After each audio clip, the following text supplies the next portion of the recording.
So the other day I was scrolling through Twitter, as I often do, I'm addicted to Twitter, when I saw the following tantalizing tweet from Variety. KJ Apa to star as Jimmy Stewart in biopic. The post then linked the full article detailing the heretofore announced cast and crew attached to Aaron Burns' film Jimmy. On Twitter, this announcement seemed polarizing. While a few brave souls expressed their delight that Riverdale heartthrob Apa might finally be breaking through to the A-list, many seemed skeptical and even downright hostile to the idea. Takes ranged from Apa isn't talented enough to this will tarnish Jimmy Stewart's legacy to Hollywood needs to cool it with the biopics already. But I had a different reaction. My first instinct upon seeing this news was to think to myself, why do I have a feeling that this is going to be a Christian movie? You see, despite their varying opinions, everyone reacting to this article seemed to be taking this upcoming film seriously as a legitimate, big Hollywood project, perhaps something in the vein of other big stupid biopics like Rocket Man or Judy or A Complete Unknown. People joking or seriously musing about the film making it to the Oscars, people expressing genuine disappointment at this casting, with the implication that the project would be otherwise legitimate or worth seeing, Apa fans expressing genuine triumph with the implication that the project would be legitimizing for Apa. But as someone who's watched and researched a lot of bad movies, encountered a lot of low-budget and marginal film studios, this announcement and entire Variety article set my spidey senses tingling. I immediately had a suspicion about exactly what kind of project this film actually was, and upon doing a little digging, my suspicions have been all but confirmed. I think I've found evidence proving that instinct 100% correct. And I thought that was kind of an interesting thing. It got me wondering what about this announcement had set off my alarms like that, and I thought it might be worth just going through that process in the hopes that maybe others can start to identify this type of thing too. There's an entire pocket of the industry making movies like this, and I want us to be able to know them when we see them, lest we make the terrible mistake of confusing them with real art.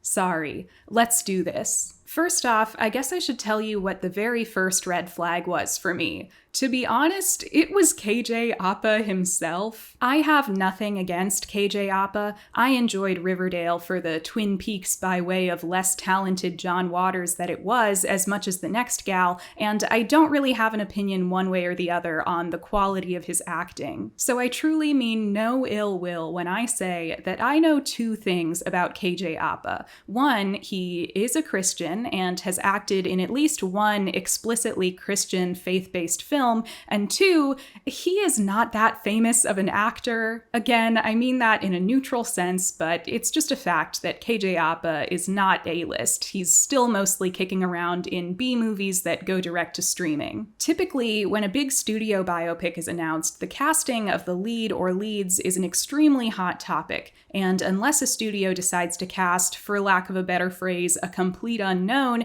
they tend to seek out A-list stars, or at least young actors whose stars are clearly on the rise in a hip and mainstream way. Timothée Chalamet, Taron Egerton, Rami Malek, Jeremy Allen White, Tom Holland. It's not impossible for an actor like Apa to land a big biopic role, but something about KJ Apa as Jimmy Stewart just sounded incongruous with how these things usually go. Then, of course, there's the fact that Apa has acted in a Christian movie before. It was only one, but it was a capital C Christian movie, and your average teen heartthrob typically does not do such a project at the peak of their teen heartthrob career if they are not interested or invested in the genre. So right away, I just had a weird feeling about this. But to investigate whether I was right or wrong, I proceeded to read the full Variety article. Right off the bat, I have to mention this quote from Apa. "I have always been a huge James Stewart fan and feel so honored I get to bring his story to life. As someone from New Zealand, I've long admired that generation of American men who stood for patriotism, integrity, and a deep sense of duty. It is important to me to give back to a country that has given me so much, and what better way to do that than by honoring a man who served it with great honor." I don't mean to sound like I think any instance of American patriotism or pride in military service is inherently conservative, Christian, and/or suspect, but we have to consider context. In this day and age, this cultural moment, such sentiments do tend to read as dog whistles for more intense reverence for the US government and military, and conservative nostalgia for the perceived moral superiority of a bygone era. So immediately, I didn't feel great about that, but it doesn't necessarily prove anything, so I moved on. The information I was really looking for here was the cast, crew, and ideally the production companies involved. This can usually give us clues about both the scale of the project and what vested interests and ideologies might be involved. The other actors listed by the article are Jason Alexander, Max Casella, Sarah Drew, Julianne Works, and Jen Lilly. The first notable detail, again, no offense, is that none of these people are that famous. Jason Alexander is certainly a household name, but he's the only one. Don't get me wrong, Max Casella will always have a place in my heart for his seminal performance as Racetrack in Kenny Ortega's Newsies, but currently he mostly does television and supporting roles in indie films. Sarah Drew is also dear to me as a legendary Grey's Anatomy alum, but these days she's in Lifetime movies, which is great. I love it, but it is what it is. Drew also is Christian and has acted in Christian films, so I'm noticing that. Julianne Works is best known to me for his role on 911 and its Texas spin-off. He has appeared in a couple of projects that strike me as Christian dog whistle type movies, but nothing too explicitly religious. Jen Lilly is mostly known for soap opera roles, Hallmark movies, and Christian movies. So honestly, at this point, the cast alone felt like it made this whole thing a bit of an open and shut case. One C-list actor with a faith-based film on his track record is one thing, but an entire cast of them is too specific. But still, I couldn't be sure until I looked into the people actually making this thing. So who is director Aaron Burns? Burns has written and directed 2 feature films, 2022's Legacy Peak, a Christian family adventure film, and 2023's Birthright Outlaw, a Christian western. Both films were co-productions of Burns' production company, Burns & Co., whose website blurbs are conspicuously coy and vague, and Affirm Films, a much more openly faith-based endeavor. To the extent that you can scroll to the bottom of their webpage and find a link to resources, which will take you to these discussion guides. Intended for use after viewing the film, these study guides provide catalysts for biblically based discussions of various themes found in each film. I realize there's still a shadow of a doubt here. Sure, Jimmy is also a product of Burns & Co., and sure, all of Burns & Co.'s previous productions have been Christian movies, but the company doesn't explicitly claim that as their goal, and Affirm Films does not appear to be attached. Maybe Jimmy is Burns' first attempt to break out of the faith-based film biz. Maybe all the veteran Christian movie actors attached to the project were just already in Burns' circles due to their proximity to the Christian film industry. He grew up in small town America with a dad who was a deacon in the Presbyterian church and just prayed for his son, raised him, invested him. And the last time he saw his dad before he took off for Europe, his father gives him a hug, tells him, "I love you," and gives him a letter, slips it into his uniform pocket, which he finds and opens in the air. And it's a copy of Psalm 91 that's about the Lord's comfort and Lord being with you.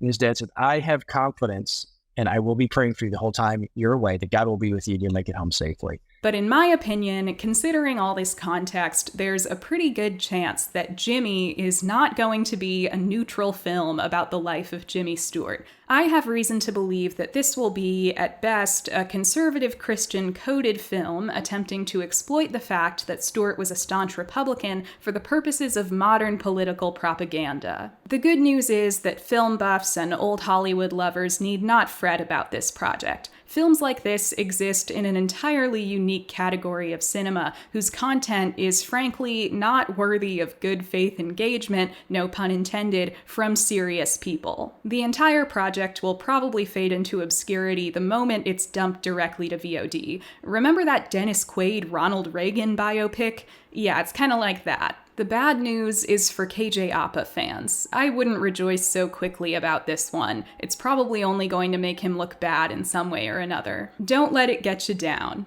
We'll always have Riverdale. I've gone down this little rabbit hole because I'm always frustrated by misleading news, especially in areas I really care about, like entertainment. I always want to encourage people to be curious and skeptical about the things they hear in the news or through the internet grapevine. It's so easy to take a headline at face value, and it's not as easy to follow through and find out exactly what you're dealing with. Faith-based films make up a corner of Hollywood that I've always found very insidious, and as I mentioned, especially in this present hateful moment, it's more important than ever to be able to identify the political motives and interests at play in whatever you're watching and reading and listening to. Ultimately, I won't have ironclad proof of the messaging of Jimmy until it's released. Obviously, all of this is speculation since the movie isn't out yet. I haven't seen it. But the one thing I can say with total certainty is that giving your biopic a title that's just the first or last name of your subject has got to be one of the stupidest, most played out biopic conventions. It's so trite and lazy. Can we stop doing that? Oh, I'm making a biopic about a guy named Jimmy, and I'm gonna call it Jimmy. Are you stupid?